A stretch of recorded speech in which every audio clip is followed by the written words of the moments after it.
마태복음 4장 1절부터 13절까지 우리 교독하겠습니다. 한 절씩 돌아가면서 읽겠습니다.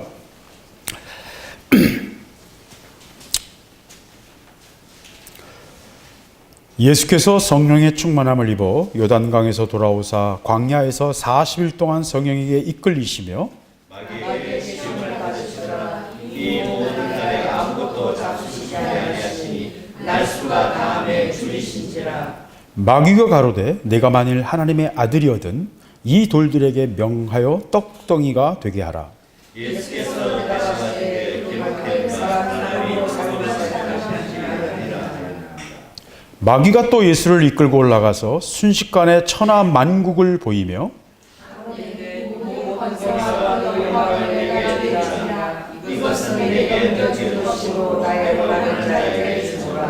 그러므로 내가 만일 내게 절하면 다 내 것이 되리라. 예수께서 대답하시되 나만 그를 섬기라 하니라. 또 이끌고 예루살렘으로 가서 성전 꼭대기에 세우고 가로되 내가 만일 하나님의 아들이거든 여기서 뛰어내리라.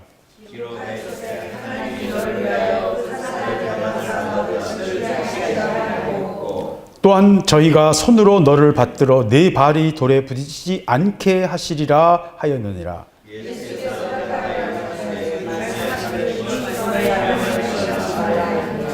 마귀가 모든 시험을 다한 후에 얼마 동안 떠나니라. 아멘.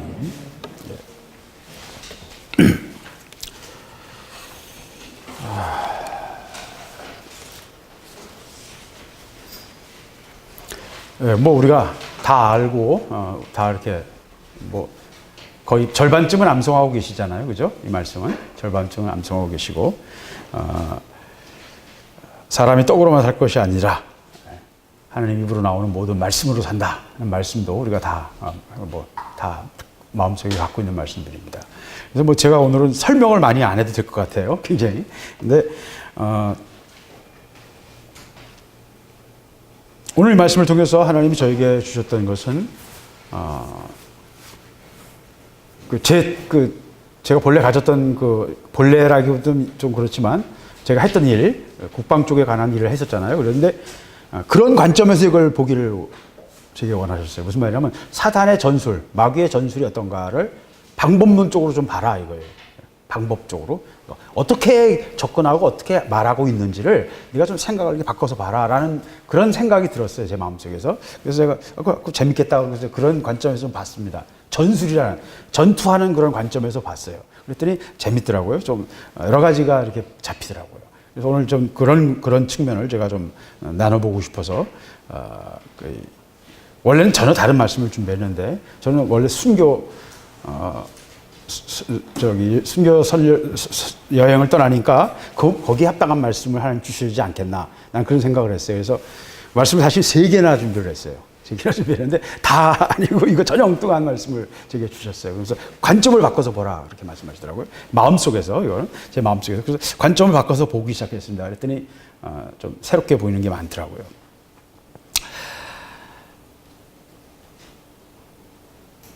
시험이라는 말은 시험이라는 말은 뭐 여러 가지를 설명할 수 있습니다만은 시험은 왜 봅니까?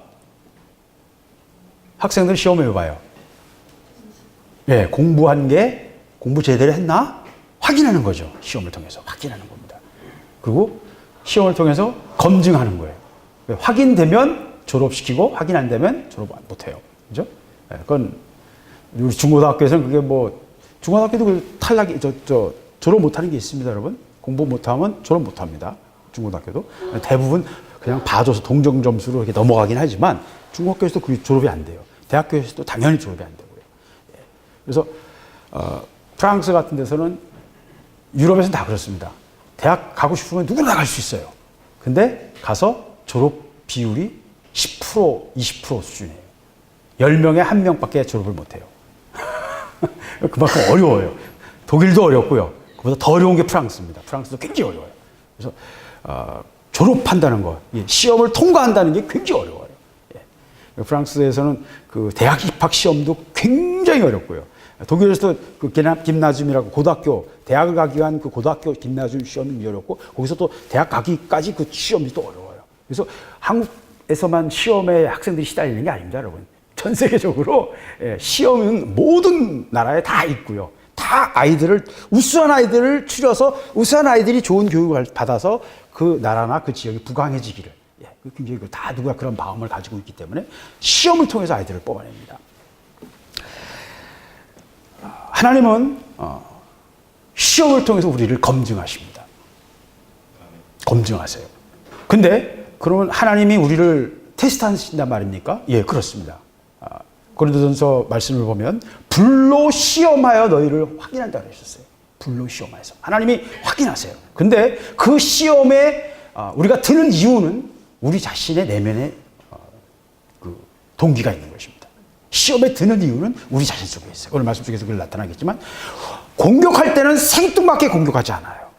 또 우리가 사람과 관계에서 걸릴 때는 꼭 뭐 때문에 나도 같이 걸리는 부분이 있기 때문에 같이 두 개가 맞붙은 거예요. 마귀가 우리를 공격할 때는 뭔가 공격할 부분이 있는 것입니다. 취약점이라고 그래요. 그걸 취약점. 군대에서는 취약점을 잘 파악하는 지휘관이 강한 지휘관이에요. 자기 부대가 어느 부분이 취약한가. 신병이 너무 많아서 이게 좀 어리버리하다.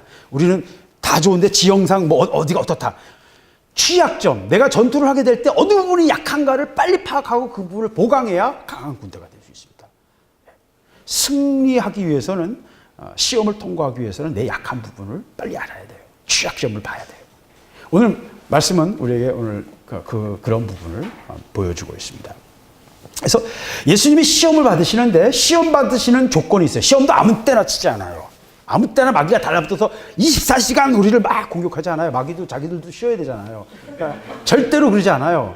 한동안은 내버려 둬요. 타이밍을 봅니다, 마귀도. 마귀들도 자기들도 자원이 무한한 게 아니거든요. 그러니까 맨날 안 될 거라면서 맨날 갖다가 흔들어 봤자 소용없다는 거 잘 알아요. 그렇기 때문에 될만 할 때 치는 거예요. 마귀가 넘어갈 만할 때 때리는다고요. 그래서 취약점을 노출시키면 그만큼 시험이 많아지는 것입니다. 예수님께서는 왜 시험을 받으셨습니까? 잘 모르겠어요. 그죠? 예수님이 시험을 받으셔야 되는 이유를 잘 모르겠죠? 왜? 그분이 인간이셨기 때문입니다.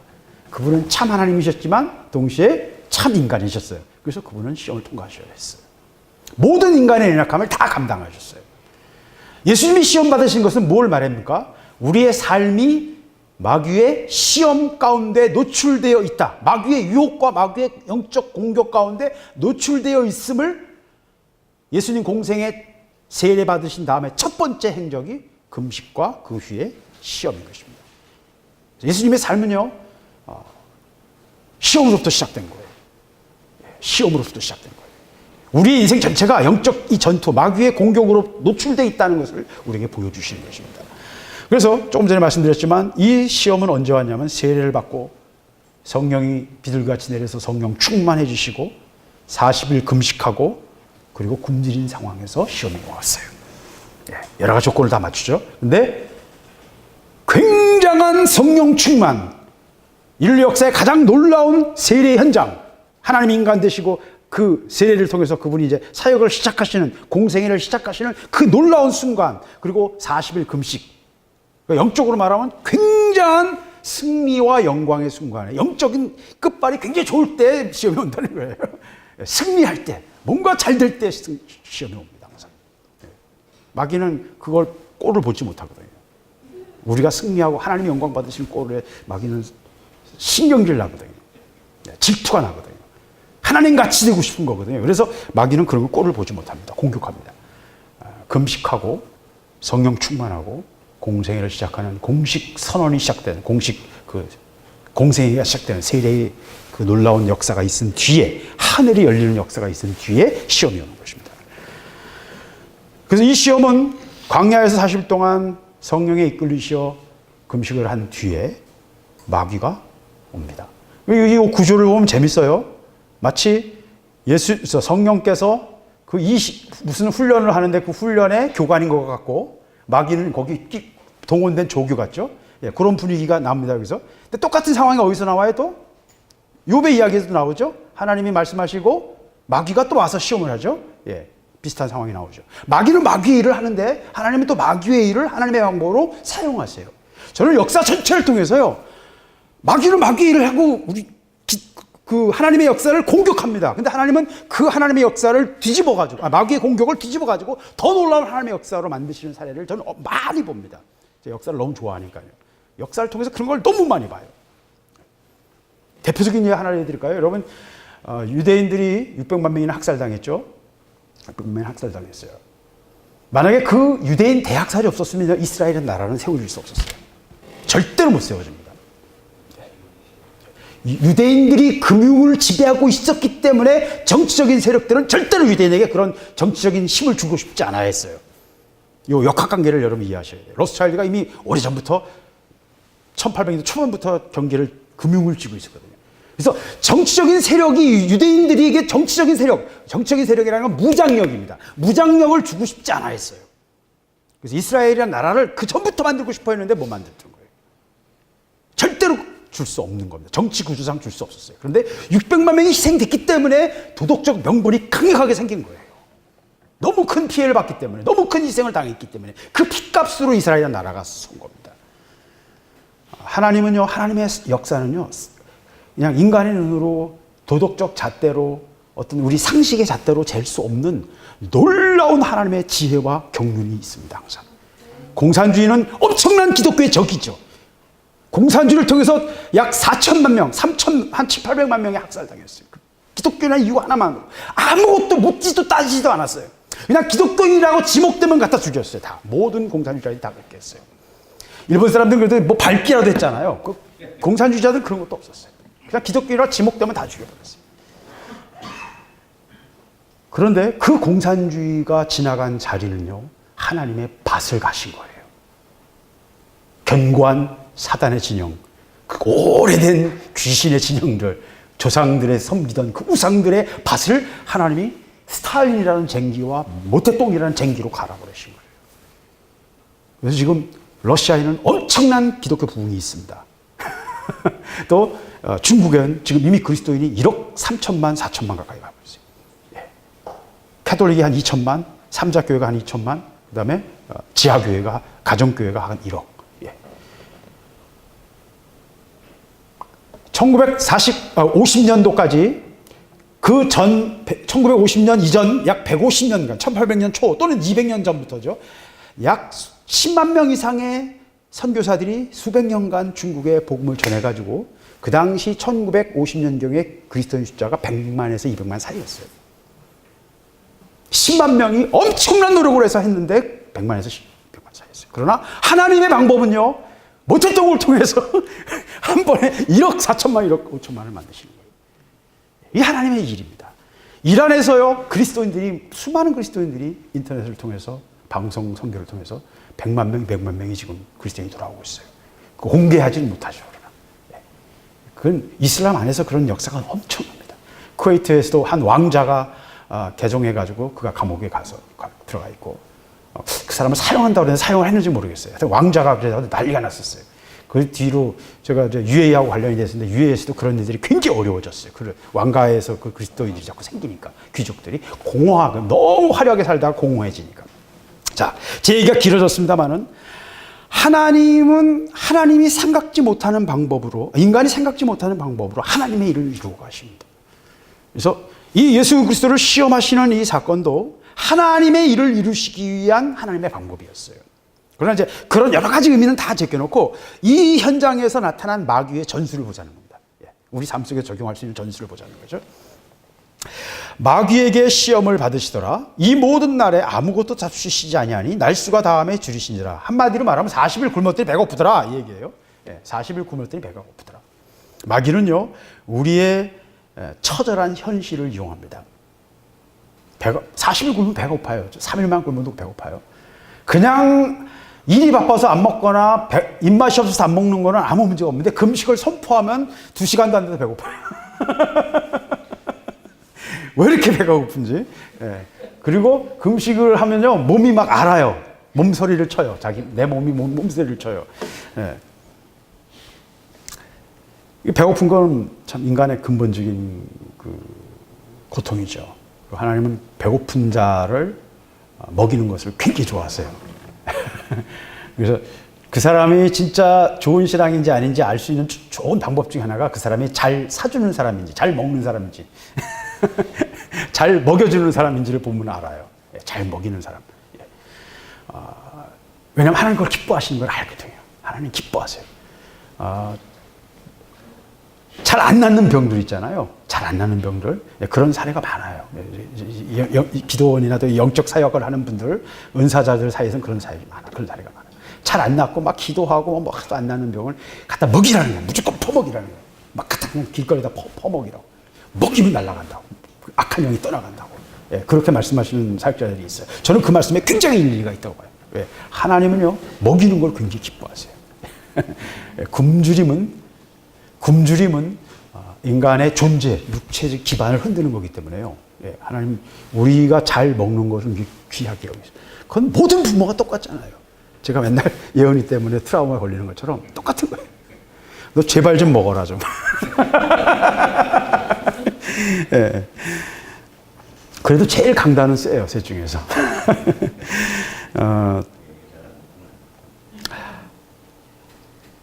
굶주림은 강력한 명분이에요. 40일 굶었으면 돌이 떡이 되든지, 뭐, 나무떼기를 물고기를 만들든지, 뭐든지, 강력한 명분이 돼요. 마귀는요, 우리에게 공격할 때요, 강력한 명분을 가지고 들어옵니다. 도덕적 명분을 갖고 들어옵니다. 마귀는요, 여러분, 그냥 육체의 유혹을 가지고 우리가 쉽게 말하면 음란해지거나, 또는 뭘 훔치거나, 다른 사람을 속이거나, 이런 육체의 유혹, 뻔한 것 가지고 우리를 공격하는 경우도 있어요. 우리가 그만큼 이제 약할 때는 또 그럴 수도 있어요. 그러나 꼭 그렇지 않아요. 마귀의 우리의 공격은요, 굉장한 명분으로 다가올 때가 많아요. 굉장히 합리적이고요, 논리적이고요, 명분이에요. 마귀가 하는 말을 보세요. 마귀가 가로되 내가 만일 하나님의 아들이거든 이 돌들에게 명하여 떡덩이가 되게 하라. 이 말은 짧은 말이지만 굉장히 여러 가지가 들어있습니다. 40일 동안이나 굶은 사람이니까 먹을 것을 얘기하는 거는 당연한 거죠. 그래서 원래는 40일 금식했으면 뭐 바로 떡을 먹으면 안 되죠. 죽을 먹어야죠. 위가 다 너무나 약해져 있기 때문에 죽을 먹어야 되는데, 돌들을 명하여 떡덩이가 되게 하라 라고 마귀가 말을 합니다. 이 말은 굉장히 합리적이에요. 왜? 네가 만일 하나님의 아들이라면 너는 충분히 능력이 있지 않느냐. 그러니까 돌로 떡이 되게 하는 능력 충분히 행할 수 있지. 그러니까 그걸 한번 증명해봐. 그리고 너 지금 배고프지? 그러니까 빨리 만들어 먹어. 너 어디 가서 지금 먹을 걸 찾을 거야. 먹을 거 찾을 데가 없잖아. 이 광야에서. 광야에서는 아무 먹을 게 찾을 수 없죠. 광야에서는 먹을 수 있는 게 아무것도 없어요. 하다못해 그 무화과 나무도 없어요. 광야에는. 먹을 수 있는 게 없어요. 막 뒤져가지고 꿀을 찾으면, 벌통을 찾으면 꿀을 얻을 수 있을지 몰라요. 그러나 광야에 먹을 게 없어요. 그러니까 돌로 떡을 만들라는 말은 논리적으로, 그리고 어떤 그 명분상 너무나 합리적인 얘기예요. 너무나 아주 강력한 명분을 가진 얘기예요. 그러니까 마귀가 그걸로 공격을 하는 것이죠. 근데 이 이야기의 가장 큰 전제가 뭡니까? 만일 내가 하나님의 아들이거든. 마귀의 모든 시험은, 여러분 이거 하나는 명확하게 합시다. 마귀의 모든 시험은 그 주제, 목표가 뭐예요? 하나님과 우리와의 관계입니다. 하나님과 우리와의 관계. 네가 무슨 짓을 해도 좋아. 근데 하나님과 관계만은 내 말대로 하자 이거예요. 무슨 짓을 해도 좋아. 몸을 불사르고 하나님 나라를 위해서 뭐 선교하고 모든 걸 다 해도 좋아. 근데 그거 다 도와줄게. 근데 하나님과 관계만은 다르게 하자는 거예요. 마귀의 관점은요, 마귀의 모든 공격의 관점은 하나님과 관계에 있습니다. 우리와 하나님과 관계를 흐트러 놓는 것. 그래서 하나님의 계획이 어그러지는 것이 마귀의 목표거든요. 그래서 모든 마귀의 공격은 하나님과 우리의 관계를 흐트러 놓고 파괴하고 왜곡되게 하는 것이 마귀의 공격의 포인트입니다. 그래서 네가 만일 하나님의 아들이거든. 하나님의 아들임을 인정하는 것 같으면서도 그 속에 질문을 넣는 거예요. 그러니까 마귀의 그 교묘한 낚싯바늘 구부러진 걸 볼 수 있죠. 말씀 속에서. 똑같은 게 선악과에서 나오죠. 선악과에서 똑같은 얘기. 마귀의 그 수법은요, 똑같고요, 그럴듯합니다. 나중에는 말씀까지 인용하죠. 이중으로 꽈가지고 말씀까지 인용해요. 그러니까 말씀까지 인용해버리면 말씀의 기초에서 공격을 하고 시험을 할 때는 어떻게 감당할 수가 없죠. 웬만한 사람 감당 못해요. 그러니까 이단이 나오는 거예요. 이상한 길로 가는 겁니다. 마귀의 시험은 너무너무 무섭습니다. 정교합니다. 우리를 피부까지 다 알기 때문입니다. 우리 원자를 다 세는 놈들이거든요. 우리를 너무나 잘 알게 돼요. 이 때문에 이 공격은 감당할 수가 없어요. 감당할 수가 없어요. 마귀의 공격은요, 너무 정교하고요, 너무 깊습니다. 그렇기 때문에 감당할 수가 없어요. 돌로 떡이 되게 하라는 말은 배고픔을 얘기하는 것이고, 육신의 정욕, 몸의 요구, 몸을 위하는 것을 말합니다. 몸을 위하는 게 잘못이 아니에요. 모든 시험을 우리가 대응하는데 니드, 필요는 그 자체는 문제 없어요. 당연히 우리는 먹어야죠. 안 먹으면 우리 죽습니다. 우리는 유전이 아니니까, 육체를 가졌으니까 먹어야 됩니다. 그 니드는 너무나 당연한 것이고요. 마귀의 공격은요, 그런 우리의 삶에 처절할 정도의 어떤 현실을 이용합니다. 없음, 또는 굶음, 또는 자존심이 상한, 왜곡된, 상처받은 부분들. 그래서 처절한 것을 이용해요. 이 삶 속의 처절함을 이용해요. 우리가 지난주에도 며칠 전에도 적어봤지 않습니까? 침묵 영화 봤잖아요. 참 처절하죠. 삶과 죽음 사이에서 막 처절한, 믿음을 지켜야 되는 처절함이 있잖아요. 아까 제가 예를 들었던 유대인의 대학살처럼 정상인이라면 어떻게 이럴 수가 있을까? 그것이 자기 형제라고 생각해 보세요. 내 가족이라고 생각해 보세요. 내 아이라고 생각해 보세요. 그 처절함 속에서 마귀는 그 틈을 이용한다는 것입니다. 삶의 처절함, 삶 속에 있는 그 비참함. 그래서 인생은 굉장히 비참하고 현실 속에서 일어나는 일들은 항상 소설보다 훨씬 더 강렬합니다. 소설은 항상 보편성을 가져야 되기 때문에 훨씬 더 약화시켜요. 그래서 실제로 사건 기자들의 전달하는 신문에 실리는 것보다 훨씬 더 현실적, 훨씬 더 막 비참합니다. 근데 신문에 그걸 다 못 실어요, 대부분. 훨씬 더 비참하고 훨씬 더 야수적이에요. 막 그냥 어떻게 저럴 수가 있나 하는 정도예요. 그게 현실이에요. 그래서 그런 현실을 가지고 마귀는 우리를 공격하는 겁니다. 그래서요, 그 속에서 웬만한 사람이 제정신을 가지고 이 마귀의 공격을 버티기가 어렵다는 얘기예요. 현실 속에서는 우리가. 그리고 마귀의 공격은요, 하나님과 관계를 공격할 뿐만 아니라 두 번째는 뭔가를 하라고 합니다. 마귀의 공격은요, 뭔가를 하라고 해요. 뭔가를 해라, 행하라. 마귀의 공격은 우리가 이 땅을 살아가면서 내가 행하는 행함에 대해서 뭔가 하나님과 관계를 비트는 어떤 행함을 하기를 원하는 거예요. 불순종으로 나가기를 원하게 합니다. 먹으라, 되게 하라, 절하라, 뛰어내려라. 예, 마귀의 모든 유혹은 다 동사로 뭔가를 권유하는 것입니다. 예, 행하는 것입니다. 그래서 우리가 마귀의 공격은요, 뭔가를 행할 때 항상 마귀의 공격을 먼저 점검해야 돼요. 뭔가 행할 때.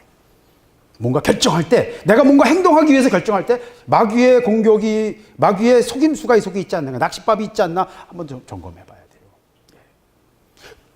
명분이 좋고 그럴듯할수록 더 마귀가 속이기 쉬워요. 예. 오히려 그냥 임의로 할 수 있고 해두고만 안 해두고만 내 임의에 있는 것들은 마귀가 오히려 덜 건드릴 수 있어요. 왜? 그거는 내가 기분만 내키면 안 할 수도 있거든요. 그러나 명분이 너무나 확실할수록 마귀는 거기에 낚싯바늘을 꽂기가 훨씬 더 가능성이 크다는 거죠. 그러니까 쉬운 얘기예요. 낚시할 때 싱싱하고 물고기가 좋아하는 미끼를 쓰겠어요? 아니면 물고기가 거들떠도 안 보는 미끼를 쓰겠어요? 그렇잖아요. 붕어는 떡밥을 좋아하고, 메기는 지렁이를 좋아하고, 이런 식으로 낚시꾼들은 또 지역에 따라서, 그 물에 따라서 미끼가 달라져요. 굉장히 정교합니다, 낚시꾼들의 그 세계는. 왜? 잘 무는 게 있다는 거죠. 마귀가 우리 공격할 때도 똑같습니다. 강력한 명분, 그 처절함, 안타까움, 고통, 감정, 이런 것들을 이용합니다. 예수님께도 역시 그런 상황이었어요. 40일 동안 굶주셨을 때의 그 고통을 이용해서 아무 생각 없이 그냥 돌로 떡을 만들 수 있죠. 그죠? 아무 생각 없이. 그냥 행동이 빨라버리면 그렇게 될 수가 있는 거예요. 무심코 해버릴 수가 있는 거예요. 명분으로 또 그 상황 논리로 우리를 도매금에 넘어가게 할 수 있다는 것입니다. 이게 사단이 쓰는 전술입니다. 마귀도 말합니다. 마귀가 가로되, 태초에 하나님이 말씀하셨죠? 예수님은 말씀이셨죠? 마귀도 흉내 다 내요. 말합니다. 뱀이 말합니다. 예, 말하는 게 마귀예요. 마귀도 인격이고요. 마귀도 목적이 있고요. 계획이 있고요. 우리를 향해 뜻이 있습니다. 다른 존재예요. 공중권세 잡은 자이고, 예, 너희 아비 마귀다. 너희가 마귀에게 속했다. 라고 말합니다. 마귀도 오늘 말씀해 보면 이 모든 권세를 다 내게 넘겨주었으므로 내가 원하는 자에게 줄 수 있다. 난 공식적인 권한이 있어. 내가 훔친 게 아니야. 그 얘기를 하고 있는 겁니다.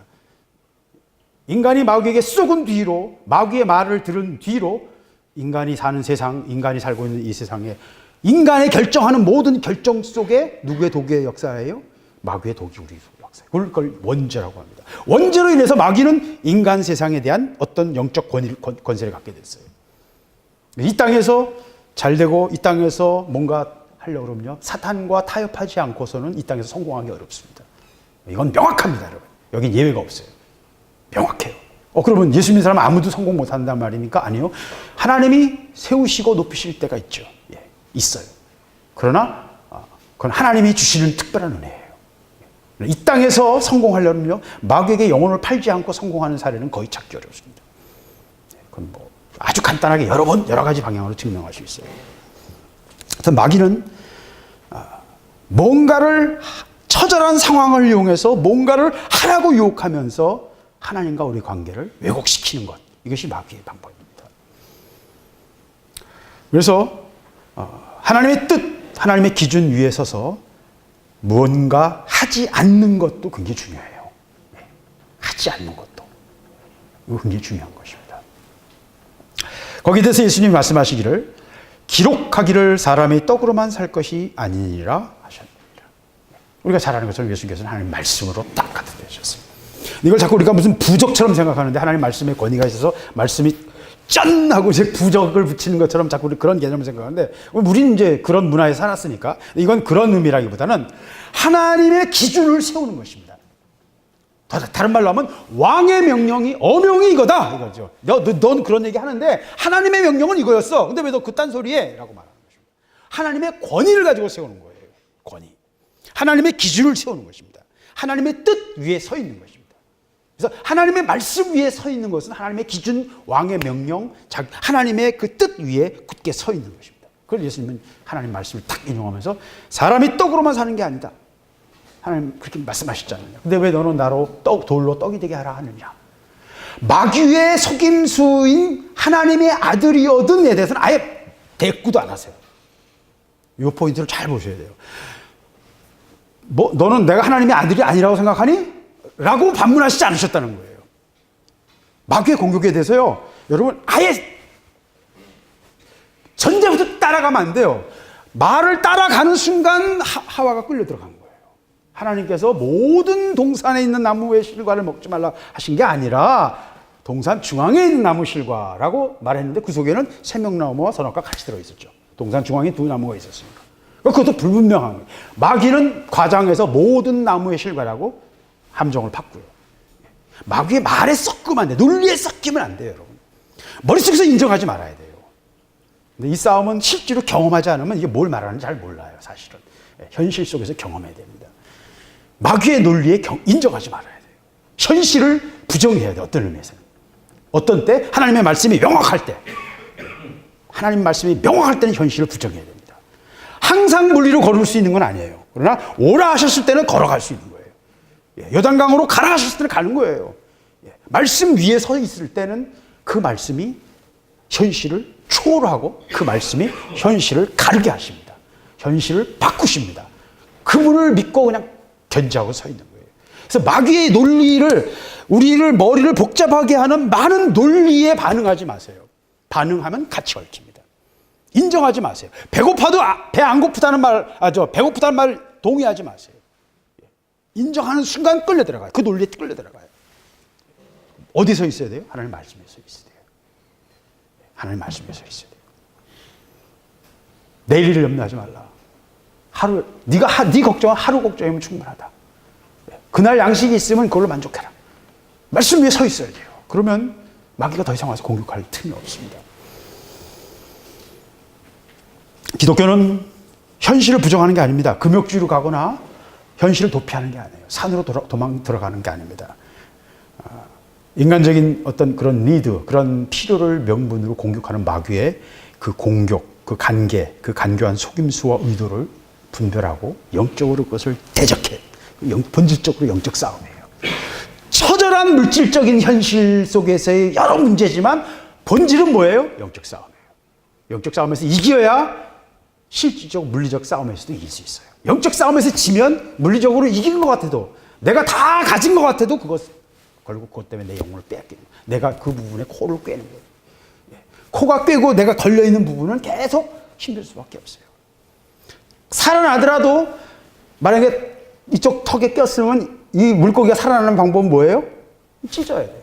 그죠? 이만큼 상처가 나는 거예요. 우리 삶 속에 영혼에 그런 상처들이 많습니다. 불순종하고 마귀에 걸려가지고 걸려있는 많은 상처들이 있죠. 어쨌든 마귀의 공격은요, 굉장히 논리적이고 굉장히 합리적이고 굉장히 강력한 명분을 가지고 우리에게 접근한다 하는 것을 기억해야 될 것입니다. 5절입니다. 마귀가 또 예수를 이끌고 올라가서 순식간에 천하만국을 보이며 가로되 이 모든 권세와 그 영광을 내가 내게 주리라. 이것은 내게 넘겨준 것이므로 나의 원하는 자에게 주노라. 이 말씀도 굉장히 놀라운 말씀이에요. 6절 말씀도 우리의 현실, 영적 현실이 어떠한가를 명확하게 보여주는 말씀이에요. 에베소서에서 말하는, 사도 바울이 말하는 공중권세 잡은 자에 대해서 묘사들과 함께 우리 영적 현실, 우리가 싸우고 있는 영적 싸움이 어떠한가를 예수님이 직접 그 시험 받으시면서 사단의 입을 통해서 정확하게 보여주신 거예요. 순식간에 천하만국을 보였다. 이끌고 올라갔다는 말은 산에 올라갔다는 거겠죠. 산에 올라가서 순식간에 천하만국을 보였다. 그러니까 마귀도 그런 초월적인 영적인 능력을 가졌어요. 천사처럼. 마귀의 능력이 우리가 감당할 수 있는 레벨이 아니에요. 본질적으로. 우리가 감당할 수 있는 레벨이 아니에요. 가로되 이 모든 권세와 영광을 내가 내게 주리라. 아까 말씀드렸습니다마는 세계적인 연예인들 영혼을 판 듯한 행동들 하죠. 그죠? 사인을 보내고 뭐 이상한 사인하고 이상한 행동하고 마귀 숭배하고 사탄 숭배하고 바오멧 숭배 같은 상징들이 거의 모든 이 연예인들 음악 그 레이블의 그 작품들 또는 포스터에 다 상징으로 들어가죠. 그뿐만 아닙니다. 실제로 그들의 삶 속에서 타락한 모습을 우리는 너무나 많이 볼 수 있죠. 너무 쉽게 볼 수 있어요. 이거는 이제 연예계 기자들을 통해서 연예계 기자들 그 기자 생활하면서 이제 기자들 사이에서 얘기를 좀 듣는데 연예 기자를 통해서 들어보면 생각보다 더 너무나 심각해요. 마약도 지금 너무 많이 퍼져 있어요. 너무나 많이 퍼져. 이제 지금 이게 몇 년 사이에 급작스럽게 더 그러고 있어요. 한국이 그동안 마약에 대해서는 굉장히 청정한 국가였는데 지금 연예계로부터 시작된 마약이 지금 또 북한산 필로폰이 지금 또 퍼지고 있어요. 그 자체가 이 나라를 또 훼손하기 위한 어떤 큰 흐름이 지금 진행되고 있어요. 지금 기도해야 될 게 한두 가지가 아닙니다. 너무 심각한 게 너무 많아요. 자기 방을 안 치우면 더러운 방에 살 수밖에 없어요. 그죠? 우리가 우리나라의 문제에 대해서 무관심하면 엉터리 상황에 살 수밖에 없는 거예요. 그건 자기가 심은 대로 얻는 겁니다. 그러니까 여러분도 여러분이 한 국가 국민으로 자기 나라를 위해서 어떤 그 건강함을 위해서 기도하고 그걸 위해서 깨어있어야 될 필요가 있어요. 굉장히 중요합니다. 너무나 엄청난 전환이 이 주변에서 막 정신없이 일어나고 있거든요. 하루하루 막 정신이 없는 역사적 변환이 막 일어나고 있어요. 하여튼 이런 상황 속에서 세상의 권세를 가진 것이 사단이에요. 마귀라는 것.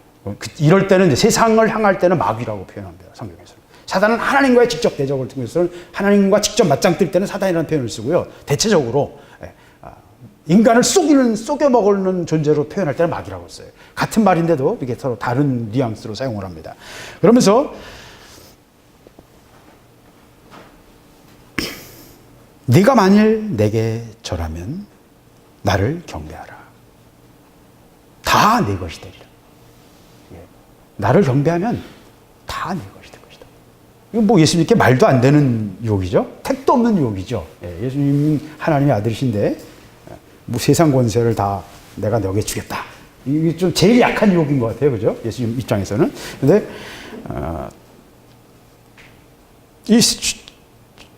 간단한 게 아닙니다, 여러분. 이거. 간단한 거 아닙니다. 이 본질이 뭐예요? 내 것이 되리라. 내 것. 여기서 내 것 소유라는 나, 그 다음에 소유. 예. 우리 인생이 나의 것에 대한 관심이 우리 인생 전체를 관통하잖아요. 그것이 꼭 돈만이 아니에요. 예. 남자들에게는 여자 부인일 수도 있고 또 여자일 수도 있고 예.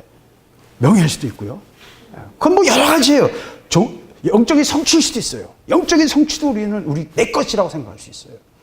여러 가지입니다. 이건 여러 가지. 모든 것이에요. 보이는 모든 것이에요. 보이는 모든 것. 보이는 모든 것의 마귀가 권세를 갖고 있다는 거예요. 여러분 이거 굉장히 무서운 말입니다. 이 말 자체가. 굉장히 무서운 말입니다. 보이는 모든 것에 대해서 내 것. 예, 내 것. 소유를 하는, 우리가 뭔가를 소유하고 집착하고 나의 것이라고 하는 그 자기만족, 자의식. 결국 본질은 내가 하나님 같이 되리라는 사단의 하나님을 떠나서 하나님과 같이 되려고 하는 사단의 마음의 독이 계속 우리 속에서 역사하는 것입니다. 내 것이라는 개념. 예, 내 것이 되리라. 자기 것을 구하는 것, 탐내는 것, 욕심내는 것, 보이는 것에 대한 권세와 영광, 소유, 뭐 그것이 무엇이든 안목의 정욕, 눈에 보이는 모든 것의 유혹입니다. 우리는 그것을 다 내 것으로 하고 싶은 욕망이 우리 속에 있어요. 태어나자마자 아이들은 딱 쥐잖아요. 쥐고 내 거 하잖아요. 양말 쥐고 내 거, 예, 내 거 하잖아요. 예. 그건 우리 인간이 가진 본질적인 어떤 욕망이에요. 내 것에 대한 것이 없이는 살아남을 수가 없거든요. 그죠? 내 것. 예. 주어야 내가 뭘 먹을 수 있거든요. 그래서 내 것에 대한 본능적인 자기 추구가 있어요. 그것을 이용하는 겁니다. 근데 그 조건이 뭐예요? 내게 절하는, 나를 경배하라. 첫 번째 계명이 뭡니까? 주 너의 하나님만 섬기고 예. 하나님께만 경배하라. 그리고 두 번째 계명이 우상을 만들지 말고 그것을 섬기지 마라. 절하지 마라. 하나님은 여기에 대한 명확한 기준을 주셨어요. 하나님 외에 다른 것에 우리는 고개를 숙여서는 안 됩니다. 여기서 절한다는 말은 넓은 의미로 해석할 수 있어요. 종교적인 섬김의 행위일 수도 있지만 그것을 신뢰하고 그것을 의뢰하고 그것을 좋아하고 그것을 따르는 마음을 빼앗기는 행위입니다. 본질적으로. 마음을 빼앗기는 것입니다.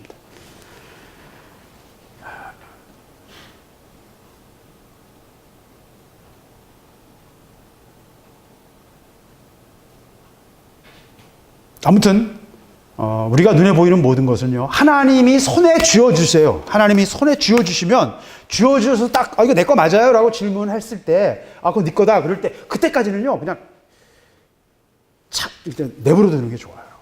왜? 내가 이거 좋다. 그러고 좋습니다. 라고 딱 잡는 순간 이것이 거룩하다라고 말하면서 그걸 쥐는 순간 거기에 올무가 되요. 뭔가를 거룩하다고 함부로 말하지 말라고 그러셨잖아요. 그죠? 그거 말 속에도 올무가 있거든요. 그걸 감당 못해요, 나중에는. 함부로 말하는 것이 나중에 감당이 안 되는 거예요. 하나님이 쥐어주셔서 이거 네 거다라고 하기까지는요, 가만히 있는 게 좋아요. 왜? 결국 내가 뭔가를 내 거라고 확 쥐는 순간 거기 속에 낚싯바늘이 들어있는 거예요. 예. 그리고 또 하나의 이유가 있는데, 그건 이제 좀 약간 응큼한 이유지만, 우리 어린아이의 그 이야기 알잖아요. 어린아이가 가게 갔을 때 할아버지가 사탕 그 통에서 사탕 집어가라 그랬는데도 애가 앞에서 맛있어 보이는 그 사탕을 보면서 침을 흘리면서 집진 않아. 그러니까 할아버지가 와서 탁 집어줘요.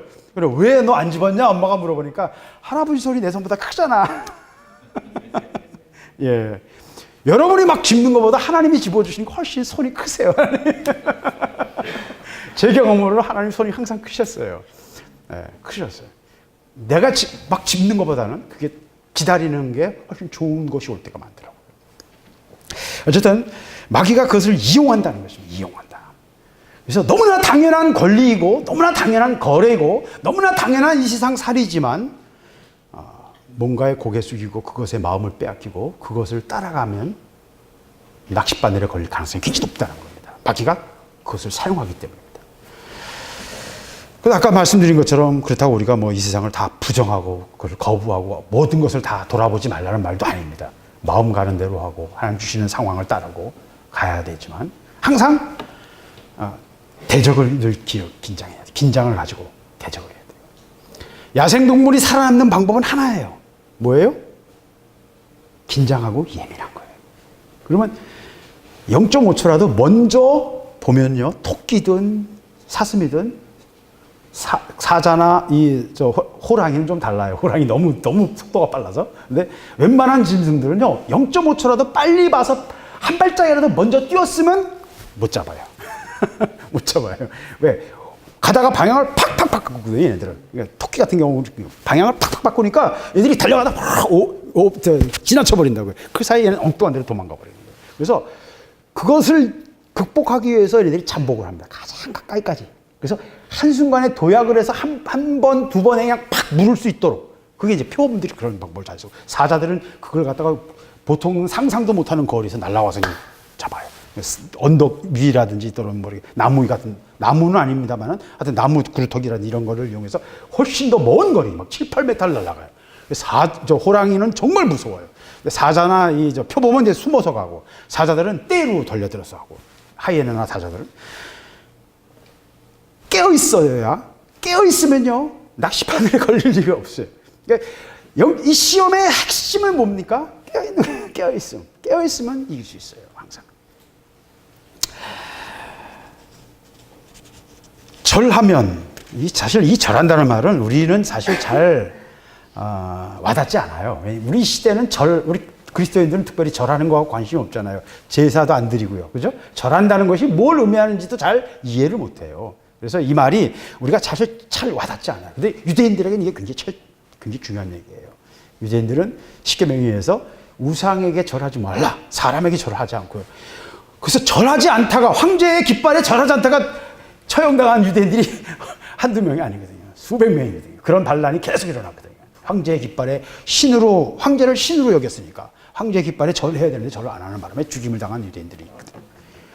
그런 유대인들에게 이 절한다는 말이 굉장히 아주 현실적으로 들어옵니다. 생각이, 개념이. 이에 대해서 예수님께서는 기록하기를 주 너의 하나님께 경배하고 다만 그를 섬기라 하셨느니라.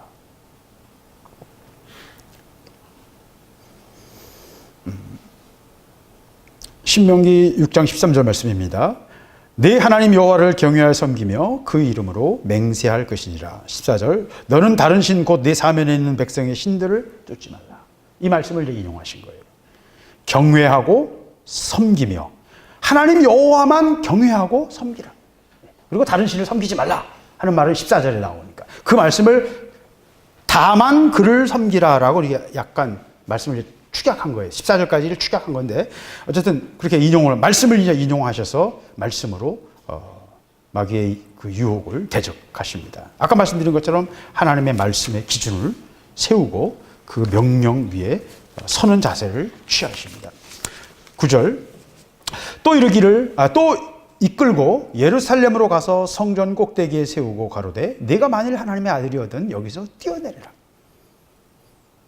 기록하였을 때 하나님이 너를 위하여 그 사자들에게 명하사 너를 지키게 하시리라.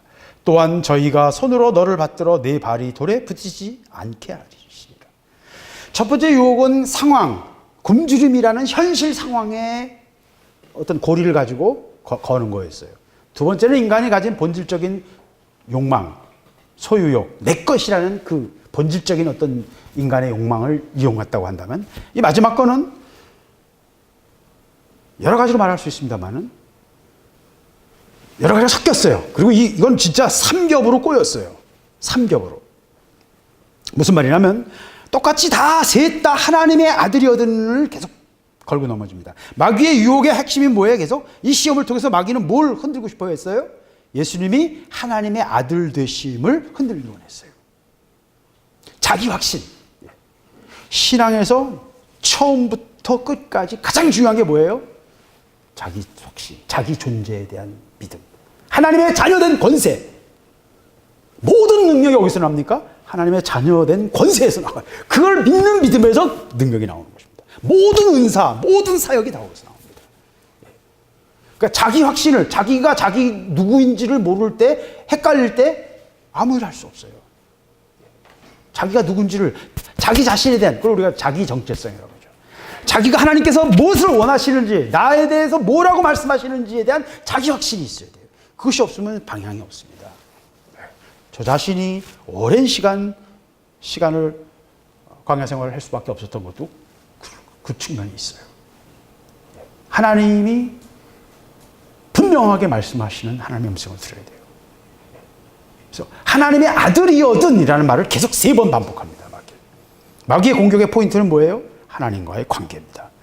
그러면서 너 하나님의 아들로 왔잖아. 너 이스라엘 민족이 메시아로 너를 영접하고 하나님의 뜻을 이루는 것, 그것이 네 온 목적이잖아. 그러면 그걸 하려고 하면 어디로 가야 돼? 이스라엘 사람들이 모이는 성전으로 가야지. 성전 꼭대기 세우고 거기서 뛰어내려봐. 그러면 시편 91편에 말한 것처럼 하나님이 너를 위하여 사자들을 명하사 너를 지키게 하시고 너를 받들어 네 발이 돌에 부딪히지 않게 하실 것이다 라는 말씀이 있잖아. 너 알지? 뭐 이스라엘 사람들이라면 다 외우고 있는 너무나 유명한 구절이니까. 너 그거 알지? 너 뛰어내려. 네가 하나님이라면, 아들이라면 네가 뛰어내릴 때 하나님이 그냥 땅에 떨어지게 하시겠냐? 당연히 하나님이 바치실 거 아니야. 그 기적을 통해서 많은 유대인들이 너를 보고 환호하고 너를 영접할 것이다. 네가 하나님의 아들인 것을 그 사람들에게 한번 드러내봐 라는 게 마귀의 시나리오였어요. 우리 이걸 다 한 번에 이해하기는 좀 어렵지만 유대인들은 기적을 굉장히 중요하게 여겼어요. 왜? 그게 하나님의 능력의 나타나심, 하나님의 사람의 증거라고 생각했거든요. 그래서 유대인들은 뭘 찾아요? 기적을 찾아요. 기적을 찾아요. 예. 기적 자체가 하나님의 능력의 증거라고 생각했기 때문입니다.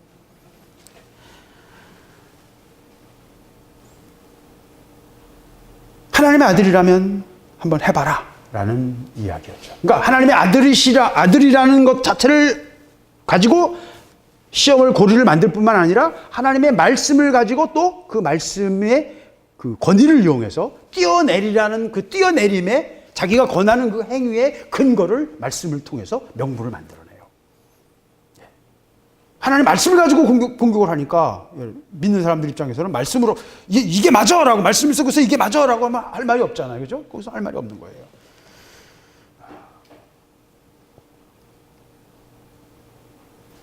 높임을 받고자 하는 욕구, 사람들의 주목을 받고자 하는 욕구, 이생의 자랑, 과시욕, 또 성급한 승리. 아까 말씀드린 것처럼 열매 맺음이 아니고 뭔가 짠 해가지고 뭔가 성취하려고 하는 것, 그거 뻥튀기, 그런 거, 그건 하나님의 방법이 아니에요. 그건 생명의 방법이 아닙니다. 생명은 그런 식으로 되지 않아요. 오랜 시간이 필요하고요. 나무 뿌리가 바위를 뚫듯이 또 우리 눈으로 못 볼 때도 있고요. 바울이 열심히 전했지만 바울이 전한 디모데 한 사람 뒤에 10억의 생명이 있음을 바울이 봤을까요?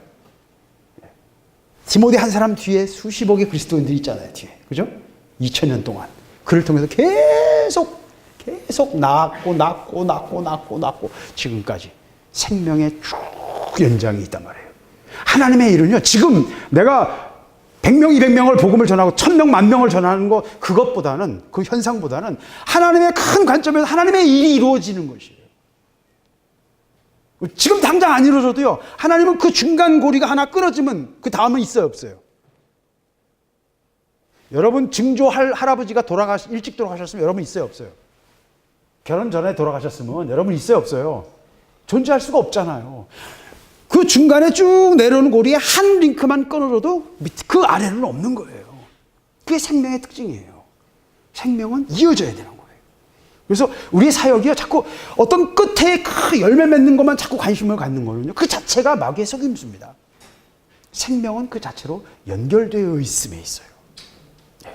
그리고 내가 뭘 하는지도 모를 수도 있어요. 그런데 그것이 하나님의 놀라운 일일 수도 있어요. 발바닥은 맨날 밟히잖아요. 근데 발바닥이 없으면 여러분 뭘 어떻게 다닐 거예요? 생살로 여러분 돌아다녀 보세요. 5분도 못 걸어요. 5분도. 발바닥이 여러분을 보호해 주고 있으니까 여러분이 걸어 다니는 거예요. 아무리 똑똑해도 돌아다니지 못한다면 여러분의 할 수 있는 일은 퍽 제한돼 버릴 겁니다. 휠체어 타고 다녀야 될 겁니다. 발바닥이 없다면. 몸은 다 연결되어 있어서 유기체로서 우리의 전체를 이루는 것입니다. 똑같이 시공간을 초월해서 그리스도의 거대한 몸이 우리 몸 전체를 이루고 있는 것입니다. 바울과 우리는 같은 그리스도의 몸 안에서 한 세포로 연결되어 있는 것입니다. 한 몸으로 연결되어 있는 것입니다. 그래서 사단은 이걸 보지 못하게 하고요. 네가 영광받고 네가 뭔가 어떻게 해라. 네가 과시하고 네가 뭔가 뻥튀기 해서 뭔가 하자라는 유혹을 우리에게 자꾸 줘요. 그리고 달콤하거든 그 얘기가. 내가 뭔가를 해야 될 것 같거든요. 아무것도 아닐 수 있다는 것, 그것도 엄청난 은혜고 감사할 것이라는 것을 마음속에서부터 감사 고백이 나와요. 마음속에서부터. 네. 마음속에서부터. 그리고 내가 이 은혜 속에서 연결되어 있고 그냥 하나님 일에 쓰임받고 있음 그 자체만으로도 감사하는 거예요. 네. 바로 그 부분을 지금 파고 들어오는 거예요. 마귀가. 네. 높임을 받고자 하는 욕구, 내가 하고자 하는 욕구, 내가 네가 아니라 내가. 예. 그래서 제가 그 신학교 때 받았던 그 굉장히 이 도전된 조그만 책자가 있는데 OM 선교회에서 나왔던 조지 버라는 OM 선교를 이끄시는 분인데 그분이 만드신 책자예요. 누런 책이. 제가 너무 그걸 은혜를 받았기 때문에 지금도 그걸 갖고 다녀요. 다른 거 다 버렸는데 뭐 히브리어 성경도 버리고 웬만한 건 다 버렸는데 그건 내가 늘 챙겼어요. 갖고 다니는데 여기 나오면 그 하나님을 향한 갈망이라는 소책자입니다. 책자로는 이제 나왔을 거예요. 그 당시에는 소책자, 프린터 비슷하게 나왔는데 하나님을 향한 갈망 속에 나오는 얘기 중 하나가 내 형제가, 다른 형제가 나보다 더 거룩해지기를 기도할 수 있게 됩니다. 내가 거룩해지는 데 관심 있는 게 아니라 내 형제들이, 내 동역자들이, 나와 함께한 사람들이 나보다 더 거룩해지고 하나님께 더 귀하게 쓰임받기를 진심으로 바랄 수 있는 마음을 내게 달라고. 참 그 말이 제가 얼마나 드셨는데 그 말씀에서부터 저는 이제 제 비교의식에서 많이 벗어날 수 있었어요. 젊었을 때 얼마나 비교의식이 심합니까? 그렇잖아요? 예. 뭐 지금도 비교의식이 많이 있습니다. 남아 있습니다만 지금도 동기들이 뭐 이렇게 한 얘기 보면 마음이 아파요. 제 동기 중에 노회장 하나 있었거든요. 전세강 목사라고. 그 아버님도 목사님이셨고 아주 신실한 목사님이세요. 근데 노회장이었어요. 그래서 전세강 목사가 노회장 됐대라는 말을 어떻게 들었어요, 제가. 그러니까 속에서 친구라서 노회장도 하고 다 하는데 난 이거 뭐 하고 앉았나? 그때 전기 공으로 전기 돌리고 있었거든요. 그러니까 난 지금 내가 뭐 하고 있는 건가? 나고병이 돼서 난 이거 뭐 하고 있나라는 자괴감과 그런 어떤 그 고통이죠. 자기 고통이 한참 아프더라고요. 근데 감사했습니다. 감사했어요. 그때 감사하면서 많이 좀 마음이 일어나더라고요. 마귀는 바로 이런 부분을 많이 공격해요. 굉장히 많이 공격합니다. 하나님의 일도 내 것으로 만들어서 하려고 해요. 하나님의 일도 내 것으로 만들면 마귀에게 조종당해요. 그래서 수많은 많은 악한 일들이 벌어지는 것입니다. 하나님의 이름을 걸고. 이 얘기를 뭐 더 길게 하진 않겠습니다. 여기에 대해서 예수님은 뭐라고 말씀하십니까? 예수께서 대답하여 가라사대 말씀하시기를 주 너의 하나님을 시험하지 말라 하였느니라. 여러분 뭐가 좀 이상하지 않아요? 예수님이 계속 하신 대답하고 좀 다르지 않냐고요. 네. 앞에서는 기록되었을 때 그런데 여기서는 말씀하시기를, 그죠? 기록과 말씀은 다르죠, 그죠? 말씀은 입으로 말하는 거고요. 기록은 그 말을 기록한 거잖아요. 근데 결국은 관용적으로 볼 때는 같은 걸 말하지만 이 말씀은 굉장히 중요한 말씀이에요. 여러분은 더 쉽게 알아들을 수 있죠. 기록된 말씀이 있지만 그것이 기준입니다. 그러나 그보다 더 앞서는 게 뭐예요? 지금 그 말씀을 통해서 내게 마음을 두드리시고 내게 하시는 성령의 음성이에요. 저는 이 말씀하시기라는 말을 통해서 우리는 바로 성령이 내게 말하시는 말씀, 레마로 내게 다가오는 말씀이라는 걸 금방 알아들을 수 있죠. 예. 마귀는 기록된 말씀을 가지고 공격하는데 예수님은 하나님의 말씀하시기를 라고. 그래서 성경은 절대로 그냥 바로 그냥 쉽게 흩어서 지나갈 게 하나도 없어요. 이 말씀 속에서 명확하게 성령은 포인트를 딱딱 짚고 계세요. 말씀하시기를 주 너의 하나님을 시험하지 말라. 현재 말씀하시는 하나님의 음성, 성령의 음성을 들으라는 거죠. 13절 마귀가 모든 시험을 다한 후에 얼마 동안 떠나니라. 시험하는데 마귀도 시험했고 마귀의 이야기를 따르니까 어떻게 돼요? 하나님을 시험하게 되죠. 예, 마귀의 시험에 들으면 어떻게 돼요? 우리가 하나님을 시험하게 돼요. 그죠? 예, 이걸 보세요. 구조를 보세요. 우리가 마귀에게 끌려다니니까 낚싯바늘에 꼬이면 마귀가 땡긴 대로 갈 수밖에 없잖아요. 우리 자신이 시험을 당해서 걸리게 되면 우리가 누굴 또 시험해요? 하나님을 시험해요. 하나님을 시험한다는 말은요, 뭐 어떻게 쉽게 말하기는 어려운데요. 하나님의 명확한 뜻, 하나님의 말씀이 없이 먼저 나가는 것, 뭐 그것도 시험이 될 수 있어요. 우리가 이제 뭐 말씀 중에 또는 어떤 선포하는 중에 명확한 레마, 하나님의 명확한 말씀이 없이 막 우리가 함부로 말할 수 있잖아요. 그리고 그런 것에서 하나님을 시험할 수 있단 말이에요. 예. 충분히 그런 것도 하나의 개연성이, 시험이 될 수 있습니다. 근데 꼭 그것만 아니에요. 예를 들면 마사에서 하나님을 시험했다. 하나님께서 직접 말씀하시기를 히브리서 3장 8절에 보면 노하심을 격동하여 광야에서 시험하던 때와 같이 너희 마음을 강팍하게 하지 말라. 무리바의 르비딤에 닿았을 때 물이 없으니까 히브리인들이 다 불평을 했죠. 말로 불평을 한 거예요. 불평하는 말 속에 하나님을 원망하고 하나님을 우리를 여기까지 끌고 와서 우리를 다 목말라 죽게 할 것이냐라고 그들이 불평하는 말 속에 하나님의 노가, 하나님이 화가 나셨다는 거죠. 그러면서 하나님이 이놈들을 다 쓸어버려 말어라는 그런 상황에 놓은 거예요. 그게 하나님을 시험하는 거예요. 그러니까 이 상황을 설명하기가 참 어렵죠, 굉장히. 하나님이 우리를 향하여 막 화내실 때가 있다는 거예요. 우리 어떤 말들로 인해서, 우리 어떤 영적 자세로 인해서 신경질 내고요. 이걸 그냥 엎어버려 말어. 호적에서 파버려 말어. 그런 감정을 느끼실 때가 있다는 거예요. 그런 상황으로 우리가 몰아간다는 거예요. 그게 하나님을 시험하는 것입니다. 그러니까 하나님이 왜 화내시는지, 무엇 때문에 하나님이 열받으시는지를 우리가 알아야 돼요. 그건 상황마다 달라요. 근데 무리바에서의 경우는 그 직전에 10가지 엄청난 재앙을 통해 하나님의 능력을 봤어요. 홍해가 갈라지는 말로 다 할 수 없는 능력도 봤어요. 그런데도 하나님이 물이 없다는 것 가지고 하나님을 불평하고 하나님의 원망하니까 니들이 제정신이냐 지금 그러시는 거죠. 그 큰 기적을 보고도 내가 살아있는 걸 모르냐? 내가 너희들을 목말라서 갈증으로 죽게 할 것 같으냐라는 말이에요. 아니 나를 안 믿어도 유분수지. 우리 인간적인 표현을 하면 그런 거죠. 네가 나를 무시해도 유분수지. 이제 그런 말이에요. 우리가 많은 경우에 왕왕 하나님이 행하실 것, 하나님이 책임지실 것에 대해서 불안해하고 그것을 믿지 못할 때 하나님 시험하는 거예요. 어떤 면에서. 그 자체가. 야, 내가 너한테 그거밖에 안 되냐? 하나님 그러신다고요. 너는 나를 그 정도밖에 생각 안 하냐? 그러신다고요. 그게 하나님이 시험하는 것입니다.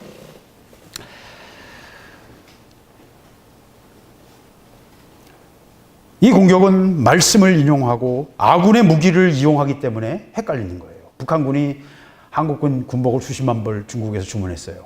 전쟁이 나면 땅굴로 한국군 군복을 입고 나오려는 거예요. 이게 아군인지 적군인지 어떻게 알아? 그거를 이제 극복하려고 지금 이제 비밀 무기를 만들고 있는데, 그거는 이제 IF라 장비라고 해서 이게 아군이면 바로 신호가 와요. 예, 삐삐삐 하고 신호가 오는 그런 장비를 하려고 하는데 이제 비밀로 하고 있지 지금은. 근데 이제 전쟁 나면 이제 그걸 다 찾게 될 거예요. 그럼 이제 서로 바로 신호가 오니까 알 수 있어요. 뭐 지금 하고 있는 일이 한두 가지가 아닙니다. 이 문정권은 제가 할 얘기가 너무 많아요. 근데 뭐 교회 살 얘기가 아니니까 제가 안 하지만 지금 한두 가지가 아니에요. 저는 지금 하루아침에 뒤집어 엎을 가능성도 있어요. 지금 휴전선 주변에 비행기 못 뛰게 한 것만 해도 결정적인 건데 거기다 지금 둘레길을 만들고 있거든요. 그냥 들어오라고 아직 길을 열어주고 있어요. 지금. 난 지금 할 얘기가 너무 많은데 하나님 나 이거 써야 되나요 말아야 되나 막 그런 생각도 했는데 지금 다 던져버렸습니다. 하여튼 그러나 또 하나님은 풍향을 바꾸고 계세요. 풍향을 바꾸고 계셔. 일본 왕이 바뀌면서 풍향이 바뀌고 있고 트럼프 입장이 바뀌고 있습니다. 하나님의 일은 설명할 수가 없어요. 설명할 수 없어요. 일본 왕이 바뀐 것도 굉장한 자기 내부의 싸움이 있었거든요. 그 동생하고 막 치열한 싸움을 통해서 지금 이제 왕이 견디다 못해, 아버지가 지금 전임 왕이 견디다 못해가지고 화가 나가지고 자기 양위를 해버린 거예요. 자기 죽은 다음에 왕가 내에서 전쟁이 날까봐 아예 자기가 살아있을 때 결정을 해버린 겁니다. 그것도 너무 급작스럽게 그냥 결정을 했는데 그 자체가 한국에는 굉장히 도움이 돼요. 왜? 그 새 왕은 아베의 재무장, 그다음 헌법 개정 다 반대하는 진보주의자예요. 그나마 우리에게 다행인 거죠. 그 부인 마사코도 굉장히 그 하버드대 출신이고 굉장히 그 일본 고유의 생각과보다는 좀 더 열린 생각을 가진 사람들이라 왕과 왕비가 다 똑같이 둘 다 옥스포드에서 공부를 했고 그래서 다 열려지는 사람들이라 좀 일본의 분위기가 많이 바뀔 겁니다. 일본 천황들이 영향이 없는 것 같지만 굉장한 영향을 갖고 있어요. 그래서 일본이 조금 달라질 겁니다. 이제 근데 지금 시간은 더 걸리겠죠. 아무튼 할 얘기 너무 많지만 이제 뭐 그런 얘기 이제 여기 별로 해야 될 얘기는 아닌 것 같고 마귀는 우리를 공격하는데 가장 그럴 듯한 걸로 공격해요. 그래서 여러분 제일 무서운 시험은 제일 신령한 데서 올 수 있어요. 가장 그럴 듯하게 와요. 깨어 있어야 돼요. 깨어 있어야 돼요. 마귀가 공격할 때 제일 핵심을 공격할 거예요. 북한군이 공격하면 어디 공격하는 줄 아세요? 제일 먼저? 지휘부. 네, 저기 청계산 탱고라고 있는 지휘부가 전쟁 지휘부 거기 공격합니다. 그 다음에는 각 공군기지. 왜? 공군기지에 비행기가 뜨면 자기들을 위협하니까. 미사일 기지 이런 데를 공격합니다. 네. 중요한 데부터 먼저 우선순위를 다 정해놨어요. 그래서 공격해요. 하나씩 공격하고. 부대나 이런 건 나중이에요. 훨씬 나중이고 그런 것부터 공격합니다. 그 다음에 기름 탱크. 우리 일산에 있는 기름 탱크 이런 것들 공격할 겁니다. 그 주변이 다 불바다가 될 거예요. 수색 가는데 우리 지난번에 불났던 그 기름 탱크 있었습니다. 거기 서울시에 공급하는 서울시 그 옆에 34단이 있거든요. 34단이 유리를 공급하는 기지인데 거기 이제 때리면 불바다가 될 겁니다. 아무튼 마귀가 공격할 때는 적이 공격할 때는 적의 중요도를 가지고 공격하거든요. 그래서 중요하면 중요할수록 하나님의 일에 중요하게 쓰임 받은 사람일수록 더 마귀가 공격하기 더 노리고 있다는 것을 기억을 해야 돼요. 항상 공격할 수 있다는 거. 깨어 있어야 돼요. 그래서 하나님의 사람일수록 영적으로 깨어 있지 않으면 넘어지고 큰 낭패를 당할 수밖에 없는 것입니다. 예수님께도 그래서 공격을 받거든요. 예수님께서도 공격을 받으셨는데 마귀가 예수님께서도 무모하게 공격했는데 우리를 하고 야 이놈은 안 될 것 같아 그리고 넘길 것 같아요? 전혀 예외는 없습니다. 예외 없습니다. 공격이 은밀하고 오래 걸릴 수 있고 함정이 아닌 것처럼 시간 걸릴 수는 있을지언정 절대로 우리를 넘겨주지 않아요. 예외로 하지 않아요. 예외로 하지 않아요. 마귀는 항상 그에게 맞는 공격을 준비해요. 자, 그러면 이 시험들을 우리가 어떻게 이길 수 있습니까? 뭐 이미 여러분이 다 알고 계시는 얘기죠. 아까 말씀드렸습니다만 깨어 있으면 토끼도 깨어만 있으면 토끼도 피해요. 그러니까 우리는 더구나 주님의 능력을 갖고 있어요. 말씀의 권세를 갖고. 우리 이미 사단을 이겼잖아요. 주님께서. 이미 승리하셨잖아요. 뭐 거기 더 이상 얘기할 거 없죠. 우리가 깨어있지 않기 때문에 우리가 처절한 마귀의 공격을 당하고 처절한 피해를 당하는 것입니다. 한번 마귀에게 공격당해서 악에 빠지면요. 10년은 기본이에요. 살아있는 교보자가 없기 때문에 10년은 기본이에요. 깨어있어야 됩니다. 예수님께서 우리에게 시험에 들지 않게 하옵시고 다만 악에서 구합니다. 악에 빠지지 않게 달라. 시험에 들고 그 다음에 어디에 빠져요? 악에 빠집니다. 시험에 들고 시험에 실패하면 악에 빠지는 것입니다. 시험에서 늘 우리 패스해야 돼요. 패스해야 돼요. 통과해야 돼요. 승리해야 돼요. 시험 통과해야 돼요. 졸업시험을 통과해야 되고요. 중간고사 통과해야 되고요. 통과해야 돼요. 계속 통과해야 돼요. 한동안 얼마간 떠났어요. 얼마간. 그러니까 항상 공격하는 거 아니지만 얼마간 떠났다. 이 행간을 우리가 깊이 읽어야 됩니다. 얼마간 떠났다. 얼마 동안. 그래서 마가복음 14장 38절 시험에 들지 않게 깨어있어 기도하라. 마음에는 원이로되 육신이 약하도다.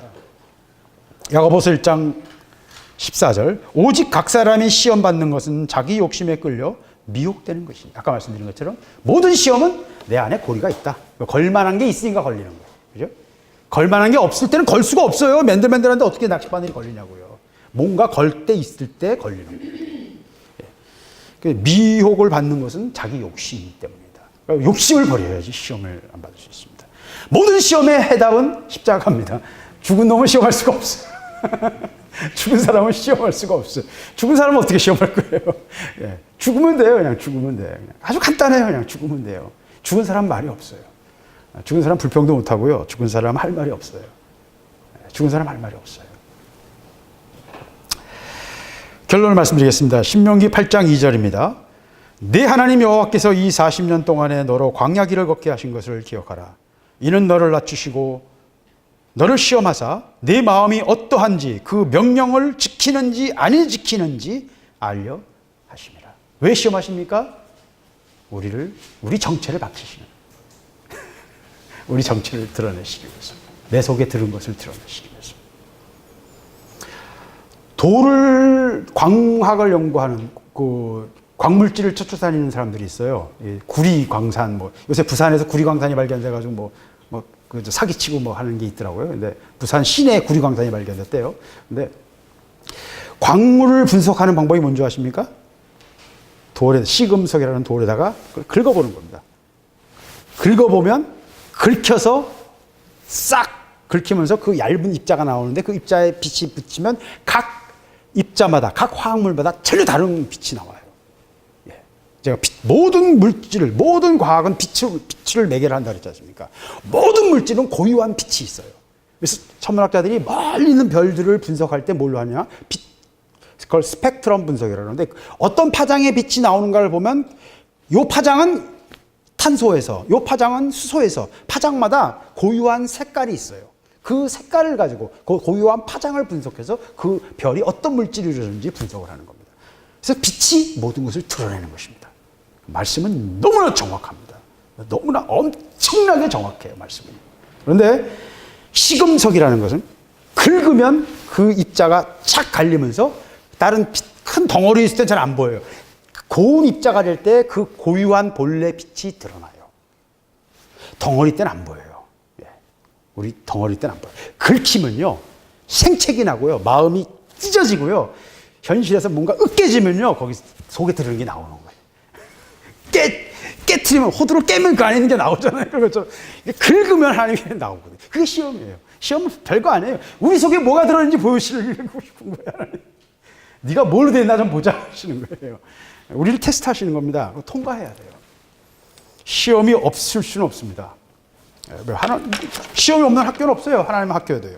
시험은 어디나 다 있어요. 나를 검증해야 돼요. 드러내야 돼요. 시험을 이기는 방법은 깨어있는 것. 깨어있는 것. 무엇이 깨어있는 것입니까? 깨어있는 것은 내 뇌가 깨어있는 거예요. 그죠? 뇌가 깨어있는 것. 깨어있을 때는 자극에 반응하죠. 잠들었으면 자극에 반응합니까? 안 합니까? 못하죠. 그러니까 영적으로 깨어있다는 말은 영적인 자극, 다름에 뭔가 영적으로 뭔가 다른 것이 접근하는 것에 대해서 내가 반응하는가 안 하는 거예요. 무슨 신비한 능력이 있어서 우리가 영적으로 깨어있는 게 아닙니다, 여러분. 좀 둔해도요, 여러분이 영적으로 다 있어요. 여러분의 그리스도의 생명이 있는 이상 그것이 희미하더라도 다 있어요. 선명하게 말씀하실 때도 있어요, 급하면. 급하면 선명하게 말씀하실 때도 많아요. 저는 많지는 않지만 저도 그런 경우가 있었습니다. 가장 최근에는 여기 우리 그 기도 말뚝박으로 가셨을 때 그냥 짧은 말이었지만 일산을 너희에게 주리라라고 분명히 말씀하셨거든요. 저는 명확하게 들었어요. 근데 굉장히 빠르게 지나갔어요. 그 전에 두 번, 한 번은 허리를, 한 번은 등 중앙쯤을 툭툭 난 친 줄 누가 들어보니까 아무도 없었어요. 근데 나를 누가 툭툭 쳤어요. 그 말씀하시기 위해서 아마 예비 사연을 하신 것 같아요. 지금 와서 생각할 때. 난 어쩌다 한 번 그럴 때가 있어요. 근데 어쨌든 중요한 거는 성령이 뭔가 우리에게 말씀하시는 것은 명확하고요. 우리는 다 영적인 감각을 가지고 있어요. 그 영적인 감각에 우리가 주의하거나 예민하지 않기 때문에 그것을 간구하는 거예요. 영적으로 깨어 있어야 돼요. 그리고 그 감각을 영적으로 예민하게 만들어야 돼요. 그걸 항상 날이 서게 해야 돼요. 뭐로? 또 여러분 잘 아시는 것처럼 우리 기도로. 그리고 이 예배와 찬양을 통해서 우리 영적인 감각을 늘 예민하게 해야 됩니다. 시험을 이기는 방법은 그것밖에 없습니다. 감각이 예민한 것. 깨어있는 것. 깨어있긴 한데 토끼가 또는 이 사슴이 또는 노루가 하이에나가 달려오는 걸 봤어요. 근데 한쪽 다리가 다쳤어. 그럼 어떻게 하겠어요? 달릴 수 있어요? 없어요? 달릴 수 없죠. 예. 그건 우리 자신이 영적으로 어딘가 균형을 잃고 뭔가 문제가 있으면 뭐 도망갈 수가 없죠. 예. 건강해야 되고요. 준비되어 있어야 돼요. 그건 그냥 전제하는 얘기입니다. 예. 뭔가에 묶여 있으면 그 묶인 부분은 계속 마귀의 종노릇할 수밖에 없습니다. 그건 명확합니다. 그거 벗어날 사람 아무도 없어요. 내가 묶여 있는 부분은 거기 끌려가는 거예요. 다른 건 다 하나님께 영광 돌리는데 내가 묶여 있는 그 부분은 영광 못 돌려요. 다 누구나 그 한두 개씩은 다 갖고 있어요. 하나님이 꼭 그걸 일부러 만드세요. 약점을 만드세요. 그 자체를 통해서 우리 자신을 낮추시고요. 겸비하게 하고 하나님을 의지하게 하십니다. 바울처럼. 누구에게나 그걸 다 있어요. 약점들이 다 있습니다. 그래서 마귀와의 이 영적 싸움에서 우리가 이기려면 깨어 있어야 되고, 깨어 있는 것은 기도와 예배와 찬양을 통해서 우리의 영혼이 늘 주님 앞에 서 있는 것. 그것이 오늘 이 말씀이 우리에게 주시는 하나님의 음성입니다. 같이 기도하겠습니다. 아버지 감사합니다. 오늘 말씀을 우리가 함께 먹기를 원하며 아버지 이 사단의 괴계, 사단의 이 교묘한 공격과 그 전술을 우리가 더 깊이 알기를 원하며 우리가 어리석게 함정에 빠져들어가며 어리석게 미끼를 물며 사단에게 걸려 악에 빠지는 미련한 자가 되지 아니하도록 우리의 영혼을 깨워주시기를 원합니다. 아버지 은혜를 주시기를 원하며 아버지의 말씀이 우리 마음속에서 살아있어서 이 말씀의 교훈들이 이 말씀의 참 그 빛들이 우리 삶 속에서 깨어있는 교훈이 되게 하시고 아버지 말씀 앞에 서기를 원합니다. 하나님이 말씀하시는 현재 이 시간 말씀하시는 하나님의 음성이 아니고는 교묘하게 우리를 파고드는 마귀의 공격을 이길 방법이 없습니다. 아버지 성령의 음성을 듣게 하시고 말씀을 우리가 마음에 늘 두며 살아갈 수 있도록 우리에게 은혜를 베풀어 주시옵소서. 오늘 말씀을 우리가 누리기를 원합니다. 이 말씀 속에 들어가기를 원합니다. 아버지 우리에게 은혜를 베풀어 주시옵소서. 아버지 또한 이 시간 주님 앞에 이스라엘 성경 헌금으로 주님께 바친 손길을 기억해 주시고 아버지 받아주시고 흠양하시고 아버지 연락하시기를 원하며 아버지 이 헌금이 주의 나라를 위하여 특별히 이스라엘의 회복을 위하여 아버지 귀하게 사용되어질 수 있도록 축복하여 주시옵소서. 주께서 함께 하시고 은혜 베푸시기를 원합니다. 모든 것을 주님께 맡기며 예수 그리스도의 이름으로 기도드렸습니다. 아멘.